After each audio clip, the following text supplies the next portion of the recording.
Hi friends, daily మనం దోశ వేసుకుంటాం కదా ఫ్రెండ్స్. ఆ దోశతోనే ఇప్పుడు మనం రెస్టారెంట్లో వేసే దోశ ఏ విధంగా మనం ఇంట్లో ప్రిపేర్ చేసుకోవాలో చూపిస్తున్నా. ఉప్మా సపరేట్గా ప్లెయిన్ ఉప్మా చేసుకొని పెట్టుకోవాలి. కొబ్బరి చట్నీ, టమాటా పచ్చడ, వీటన్నిటిని మనము రెస్టారెంట్లో ఏ విధంగా మనకి వేసిస్తారో ఆ విధంగా ఇంట్లో ఏ విధంగా చేసుకోవాలో చూపిస్తున్నా ఫ్రెండ్స్. ఈ విధంగా వేసేసుకున్న తర్వాత మనము ఉప్మా, చట్నీ, పచ్చడి వేసేసి మిక్స్ చేసుకోవాలి. ఇదిగోండి ఫ్రెండ్స్, ఉప్మా, చట్నీ, పచ్చడి ఈ మూడింటిని మిక్స్ చేసుకోవాలి ఫ్రెండ్స్. మనం ఇదిగోండి ఫ్రెండ్స్, ఈ విధంగా వస్తుంది. ఇప్పుడు మనం దీన్ని తిప్పుకొని కట్ చేసేసుకొని ప్లేట్లోకి సర్వ్ చేసుకోవడమే ఫ్రెండ్స్. ఈ విధంగా వస్తుంది. మనం ఇంట్లో ఈ విధంగా చేసి పెడితే ఈజీగా మన హెల్త్ని మనం కాపాడుకోవచ్చు. తక్కువ ఖర్చుతో మనం చేసే వాటితోనే డిఫరెంట్గా రెస్టారెంట్లో ఏ విధంగా చేసుకుంటామో ఆ విధంగా చేసుకోవచ్చు ఫ్రెండ్స్, ఈజీగా హెల్తీగా.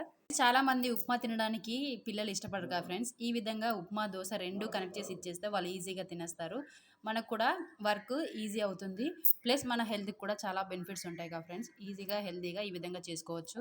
వీడియో కనుక మీకు నచ్చినట్లయితే